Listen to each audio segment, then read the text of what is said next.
Today is what we call our intermediate day. We have had a beginner session. We're now having an intermediate one, and there will be a specialist or an expert or advanced sessions next week as well.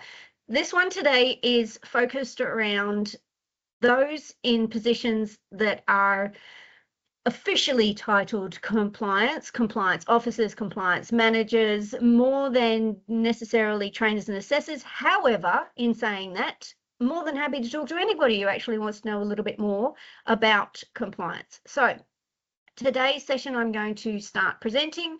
Please tell me if you can see it, can't see it, need help, all that sort of thing, and I'm sure Michelle and I will assist where we can. Today's topic is common compliance challenges for RTOs, root causes and prevention strategies explained. The reason we're focusing on this is because everybody is talking about compliance at the moment. The 1st of July is the biggest time that we wanted to be focusing on with changes to standards. I'm not going to go through the standards bit by bit. There's plenty of people who are doing that for lots of people. What I want to focus on is for those in compliance positions, they need to know a little bit more than just the standard itself. They need to be the ones that go, okay, I know what the compliance requirement is, what's the problems we have in our system, and then come with solutions.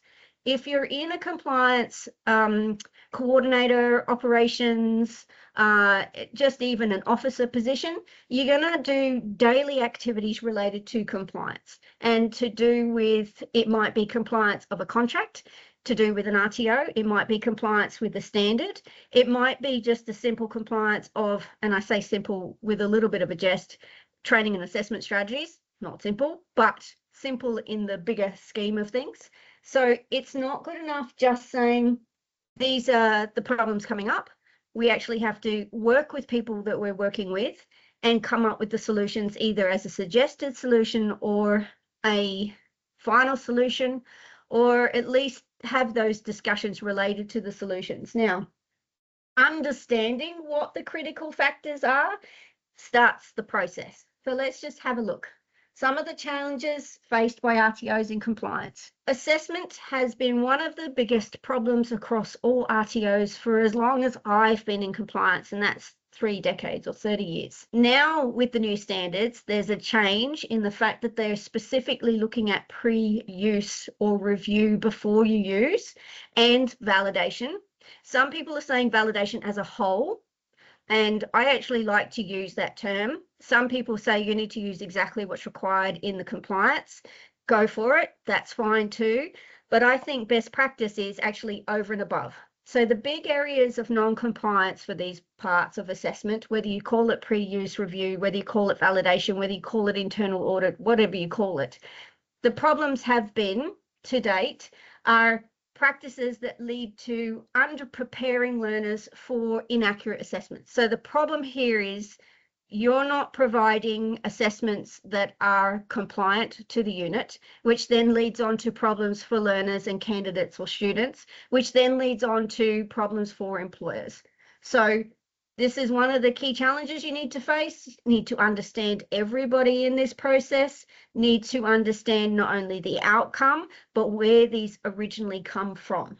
Then, if we're having a look at the next one along, is evidence of trainers and assessors currency. Now, you'll notice here that I said evidence first, because one of the key challenges is you have lots of trainers and assessors. They might be going and doing lots and lots of PD, but the evidence is a bit lacking. It might not show that this PD is directly related to the unit that they're delivering and assessing. So again, the outcome could be at audit, not enough evidence that you have trainers and assessors that are competent and current, or lead to the credential policy, which is the newer versions of all the standards coming in. The important thing here isn't the fact that people aren't saying that trainers and assessors aren't okay, they're not great trainers and assessors. It's talking about the evidence in an RTO. And as compliance people know that it comes down to, can you show me? Show me where it's written, and can you show me the evidence? The last one then leads on to all records management and all records keeping and all understanding that the outcome can be complete costly problems for an RTO regarding any regulation. Now, this isn't just for all national standard requirements to the standards. This is contract requirements as well. Records with anything to do with compliance, risk management records, complaints handling, appeals, feedback, interactions with engagement of industry. It all comes down to what records do you have. So it should actually now say further challenges, and there's 1, 2, and 3 left, correct? Excellent. Thank you so much for the thumbs up. They're all the basic ones: assessment, trainers, and general records. Now you can go further and further into all the standards and all the requirements, and you could probably come up with a whole heap more for your RTO or your situation or your contract, whatever specific area of compliance you're in. Here's just some others to be aware of. Number 1 is reputation here. Now, any non-compliance with any marketing standard, and that might mean just the general RTO standards here for marketing. The big word in the new standards is advice. So how are you advising people?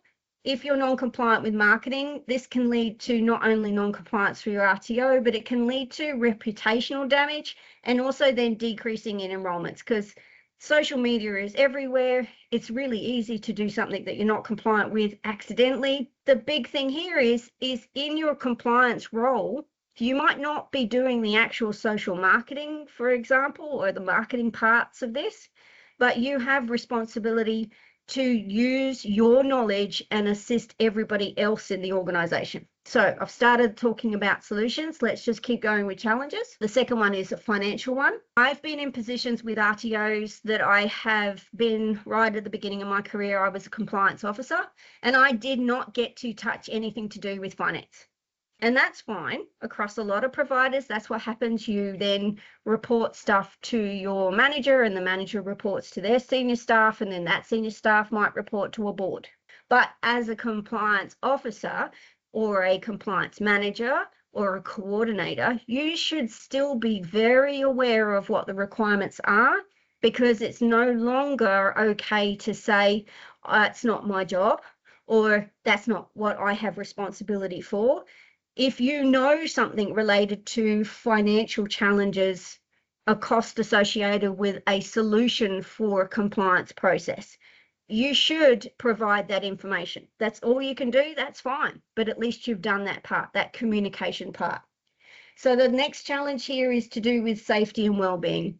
If you've attended any of those sessions related to compliance, new standard stuff, you'll know that well-being is coming all the way up to the top and the surface. Safety and safety risk is being expanded. It's really important to understand that this is a challenge for a lot of providers. If you aren't aware of what's going on regarding changes to this space, support areas for learners, but even maybe support areas for trainers and assessors and other people, stakeholders, internal and external, then this is where an area you could actually increase your knowledge on to reduce that challenge or that risk. So, like I said, there are only a few of them. There's a lot you could identify in your organization, I'm sure. It might be an interesting exercise for you all to start doing a risk management for compliance across the whole organization. This is how you start identifying root causes of problems. Anything you're doing, you should be able to align to a risk, and then any actions or solutions that you have can start reducing that risk for your RTO. The big root causes is understanding underlying factors affecting anything to do with compliance. Effectiveness, so it's not just we have a process and we have a policy. If you never actually follow it, you're going to start coming up with problems. So complex regulations, now this might be the original one, but it might be, and when I say original, I mean the RTO standards as a whole overarching one. But if you've got contracts for funding, if you've got contracts for a particular organization to deliver a certain set of units, that's a contract. So that regulation is really important to be aware of. I'll give you an example. When I was working with providers who had a user choice contract, and they have trainer and assessor, trainee and apprentice requirements with employers, and they would then identify resource agreements. So this becomes not just we deliver to trainees and apprentices, The complexity then comes into who's responsible for providing what resource. Then going straight into resources, you have potentially limited resources in your RTO to deal with compliance. So there might be a lack of funding, or you might feel that there's not enough staffing that might hamper any compliance improvement efforts, effects, all those sorts of things. It's really important at this point is your resources, as in people resources, should have clear roles and responsibilities and understanding whose role it is to make what decision regarding compliance and the overall effects in your organization, especially you from your point of view. And the next one then is technology. Now, some people say technology is actually a root cause of a problem. For example, you might have a learner management system that just is too slow, too big, you can't do anything you want with it. That might be one way of looking at it. I actually see this as a root cause of a problem in the fact that there's probably technology out there you don't even know about. And it's important to then use your compliance officer positions to investigate, research, have some fun, trialing some things out. There's plenty of systems out there that could be helping your organization at a fairly low cost, but making significant impact in efficiency for your RTO's compliance system. Prevention's always better than a cure, don't you think?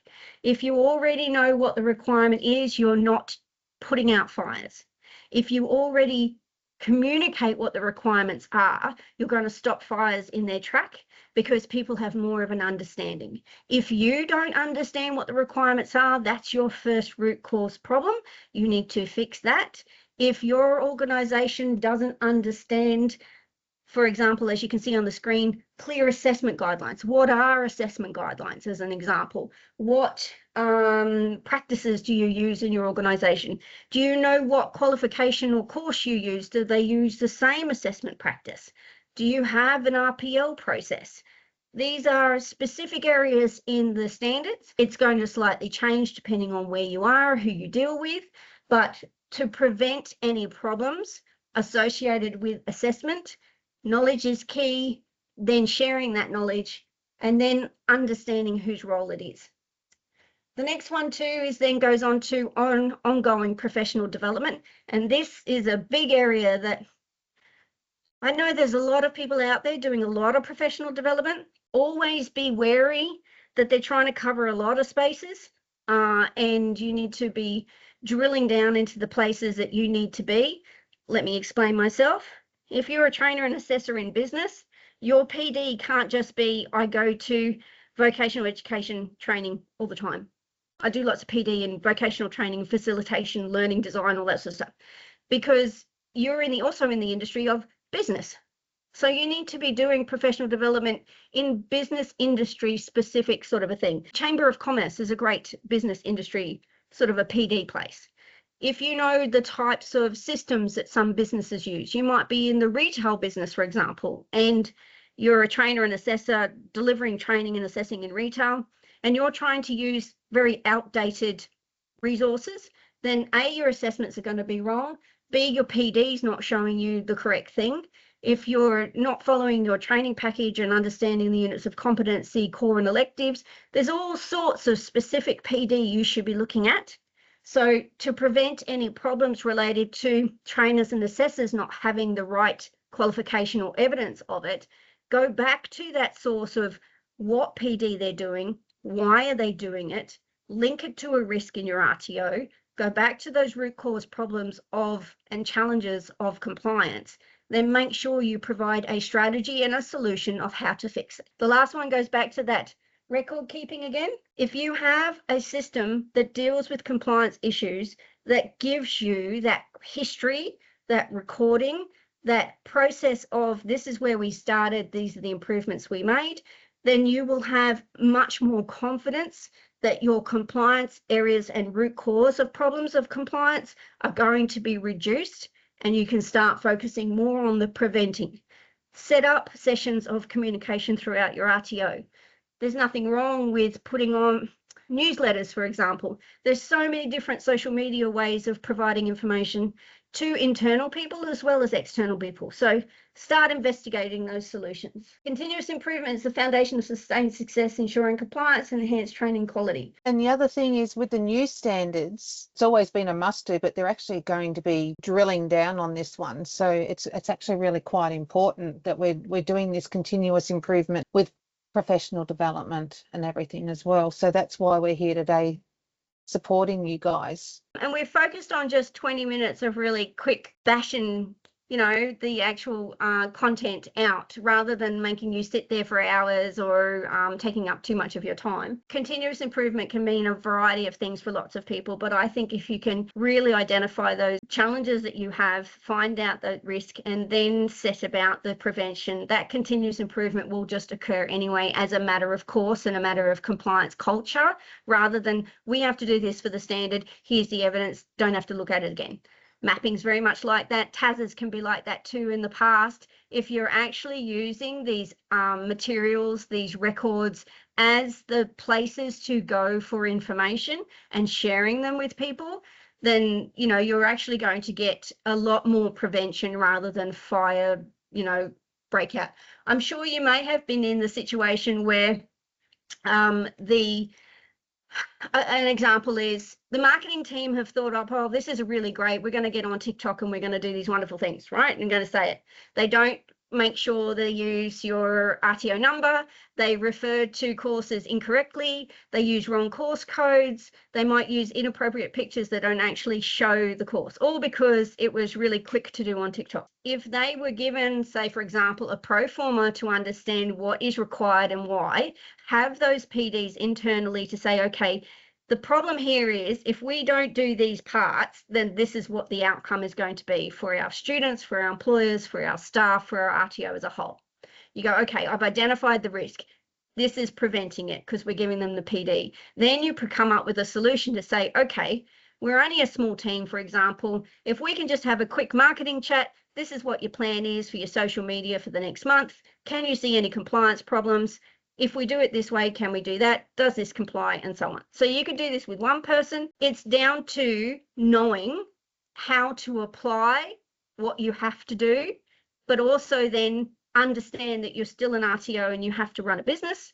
So you have to be able to be flexible with your solutions to preventing any future problems. It can't just be, that's it, you can't do it. I've worked in those situations too. Yeah. Okay, there's my contact details. We talk about Prickly to Sweet as a solution, for example, to your assessment compliance and pre-use review, as well as we have the call system that can provide you a review of your trainer and assessor competency and currency. Yeah, that's, if we got any questions or ideas on what you do that you might like to share. How many people are using Prickly to Sweet at the moment? 475. So when I was in RTOs, I used to go home crying some days because of the stupid compliance. And I can say stupid because I was in the position where I was just going, like, it was me and I was the one that was having to do it. And then when I met Vanessa a couple of years ago when I was working at an RTO that was had started implementing with Prickly to Sweet, it actually cut down that headache for me. One of my biggest headaches was the staff matrix and making sure, as we were talking about today, making sure that everyone was getting PD. Now, as an operations manager, making sure that the trainers and assessors are out there doing their work and earning, you know, and fulfilling our clients and everything. But also their RTO responsibility is also to do their PD and upskill and all that sort of stuff. But how do they find the time? How do you as the manager find the time to schedule that for them? And I suppose that's one of the features that's amazing with us, is that it does it for you. Yeah, we don't schedule the training, but we do tell you where the gaps are in the evidence that you have, because sometimes you think you've got lots and lots of evidence, but it actually shows you that they haven't been doing particular parts of a unit that they should be doing PD for. But as Michelle said, this is just one solution. There's lots of compliance tech out there now. There's a whole ed tech community that are coming up with ideas to try and make lives easier and more efficient. It's not to remove people from positions, it's to identify the problems that you may be having, making a solution as a suggestion. Some of them are free, some of them cost an absolute fortune, but it's the bit that you could do, even if you do nothing else today, is just investigate. If you can find and clearly identify those risk areas that are the root cause problems of your RTO's compliance, then you've started that ball rolling. Then you can talk to the people in your organization. Compliance people can sometimes feel that it's all down to them because it's in their role, but you're actually in a position of communication. Yes, you need to identify the problems. Yes, you should come up with some solutions, but everybody has a role in compliance and RTOs these days. If you have a look at these new standards, this is where the focus is going. Don't just tell me you have a process. Don't just tell me you have a policy. Make sure it's been implemented. Does it do the right job? Are you preventing these problems from occurring in the first place? That's what I'm getting from all the standards. And if you do want to have a one-on-one chat with... Oh, she's frozen, so hopefully I haven't. One-on-one chat with us, then you can just book a demo or just have a conversation with us. More than happy to do that. 30 minutes is usually our allocated time frame, because if we can't cover what you want in 30 minutes, then there's something wrong with understanding what the requirements are or what your needs are. And yeah, we can go from there. Sorry, I finished your sentence, Michelle. Thank you. Yeah, I froze. Sorry. I think the heat up here is frying my my network. Probably, as long as you don't play with those crocodiles and chuck your laptop in, we're all good. Okay, No. everybody, we've come up with our time. If you don't have any questions or answers right now, that's fine. You can email us, email Michelle, send us a message on LinkedIn. We love those chats as well. The session will be recorded. I will have it accessible to people. We're using or trialing a system called PDable. Please have a look at that system. There's a whole heap of professional development, what they call systems or cycles. So if you're in the medical industry, for example, they have one that you can pop on there and get PD specifically around medical. So if you're doing nursing or something like that, I'm trying to identify different ways of providing information. You'll also get a transcript or a participation certificate, little statement to say you were here for this and this is what we covered. So, and if you have any ideas about new ones you want to do, like I said, we're doing 3 different versions: beginner, intermediate, and advanced. The advanced one will be next, and it will be looking a lot like strategic management in an RTO, how to actually grow business and still be compliant and deal with all the bits and pieces, maybe different focus that you can do, such as cost savings using tech as well.